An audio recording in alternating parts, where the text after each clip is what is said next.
Hello everybody, this is Di, Antinatalist, and I'm doing a little quick little video here.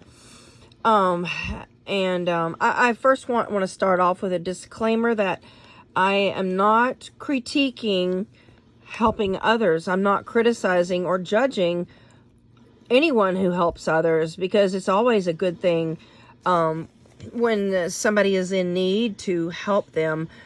My point of sharing this article is that I have called this the Christopher Reeve syndrome.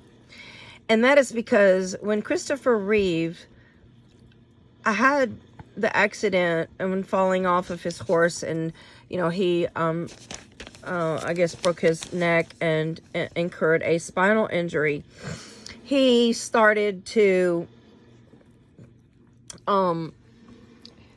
collect money and look into research for spinal injury situations and cases.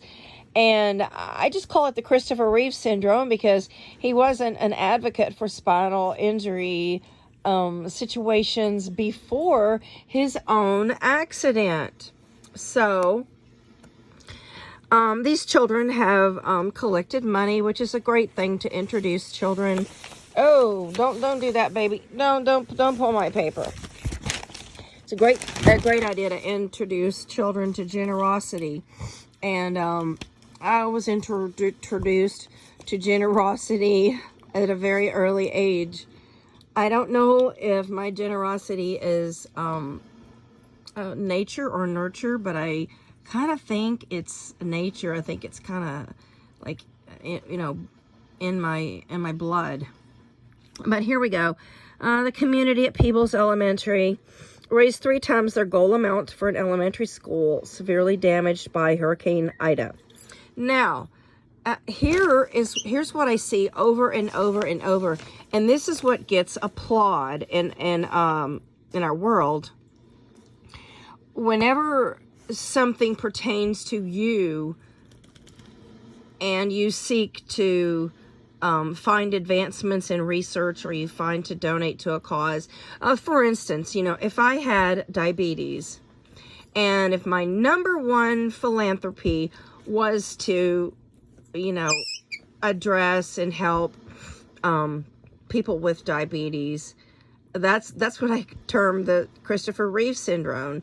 It's not really going outside of the box to help others in need, and nor is it helping those in your own community. And I will say that, I mean, of course there's people that help others in our community, but we have a lot of needs in our own state, in our own city, in our own county, and our own township. We have people that go through crises, major crises, and even deaths and disability. And I'm talking major disability like blindness or loss of limb. I'm not talking about, a person with 2 legs and 2 arms who can actually, function at home and work. I'm talking about severely disabled people, or, people that have gone through a major crisis. And the child-free people. The child-free people don't incur any, they don't produce harm in the community. They don't have children that will be harmed or that will need help. The child-free people are sometimes like totally on their own, and child-free individuals are paying school taxes and property taxes that go to helping children and families, and children and families are the first ones that get aid. Child-free people, and if you ask anybody who's in need, child-free people are the last on the list. Unless a woman has a child or children at home, she's shit out of luck, which is very unfortunate, because when you bring children into the world, you have met with responsibility, and it's not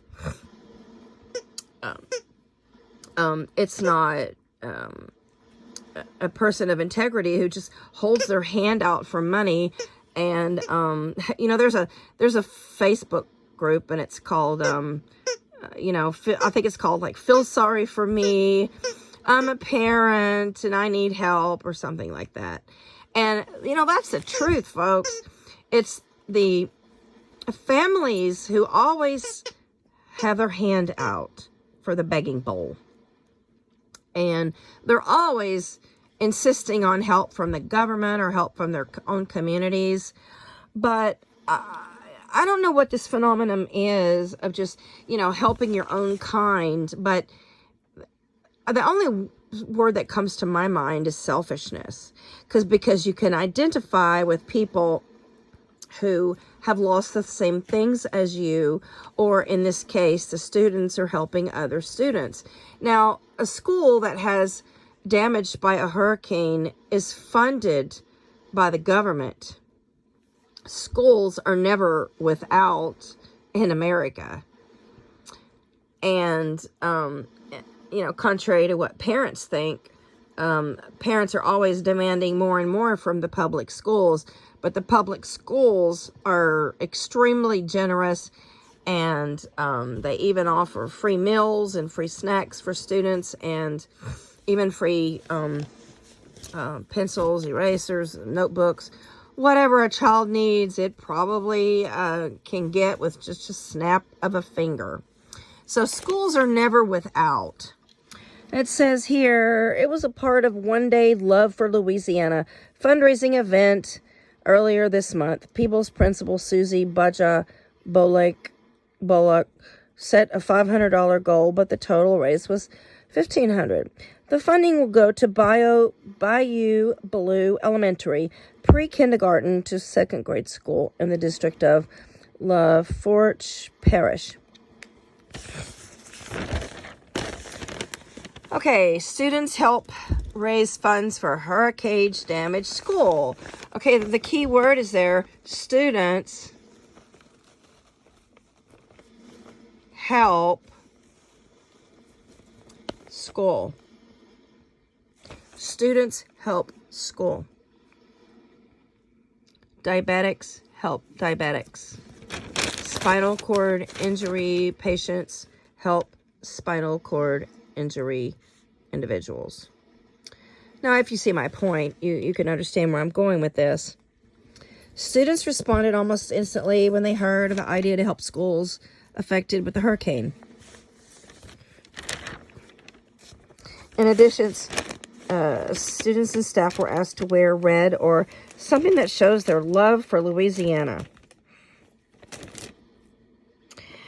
And People's a school that prides itself on caring for others and making them feel included.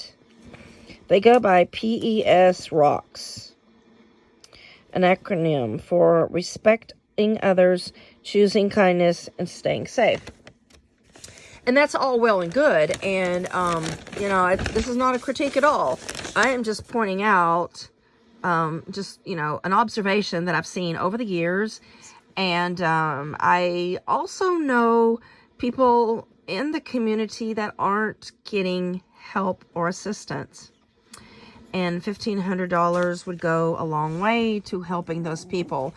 And like I said, the child-free individuals are the last on the list, and they are the ones that need help the most because, you know, possibly they don't have an extended family, and they are being taxed to help the community and to help children that they did not bring into the world, nor did they raise. And also, child-free people tend to, you know, hold jobs during their lives. They tend to do more volunteer work than families. And the child-free people are being excluded from aid. And so that's a point that I will forever keep bringing up. And I just want you to look at your own philanthropy and what you stand for, and who you help with your donations. Do you help, you know, something that's going to someone that's going to give assistance to you? Or do you help an organization that you can benefit from? Or do you help somebody that can never help you back? For instance, an animal, for instance, can never, can never help you in your old age. And a lot of people don't donate to animal societies because they're not human. And so they are last on the list for aid. The government does very, very little to help animals. And the government sponsors pounds and very, very crude animal shelter facilities. But they don't do much for animals other than a bowl of water and, a bowl of food and a cage. So it's humans that get all of the aid in society. And it's also humans that praise other humans for helping humans. So I just want you to be aware of how you donate, what you donate to, and are you donating to something that helps yourself, or who helps somebody, of your situation, or, like if you're a person of color, do you only give money to helping people of color? Or if you're a parent, are you only donating to help families in need? Or, if you're a leukemia survivor, are you only donating to the Leukemia Society of America? So you get my point here. And, I just see this all the time, and I see people praising it, and I don't see people dissecting what's really going on here.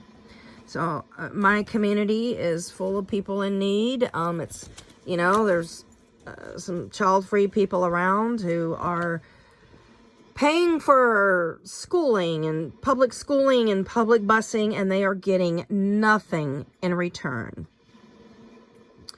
And those child-free people, when they get older, they are still paying property taxes on children that they never had. So, I just dissect everything I read and everything I hear, and I try to think through things. And I don't take everything at face value just because, it's written in the paper, or I hardly believe everything I read. But in this case, I'm just dissecting, the philanthropy and why they helped another school. That's all my point is. And I'm glad that they raised money, because I think it will encourage generosity, because I have found in my life that generous people are almost nil.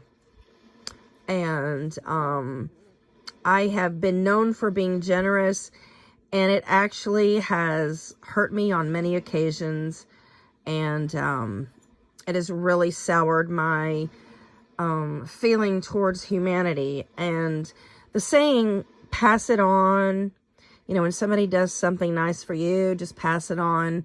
Well, unfortunately, it never came back to me, and I would be the person to pass on, buy a meal for somebody, or excuse, like if somebody hit my car, I would say, let's just keep moving, let's go on, and, I can forgive this or whatever. But generous people are in short supply. So, if we can encourage kids to become generous when they're young, that is just fantastic. Because at 60 years of age, I know very, very few generous people in my life. And it has been very hurtful. And it has really sabotaged my impression of humanity. Because I'm at the other end of the spectrum. I've been passing it on since I was a child. I was always looking out for other people. As a highly sensitive person and an empath, I would literally give the shirt off my back, and then I would, I would walk home realizing I'm freezing to death. And I have really, you know, I've spited myself for doing things like that. And, like, literally, I'm always looking, I'm always like, I got my radar up for somebody who needs help. And people like me get exploited. So, anyway, that's my message today. So, jot down below why you think it is that humanity helps those who they identify with. Any response, any comment, any replies are welcome. And please subscribe to my channel.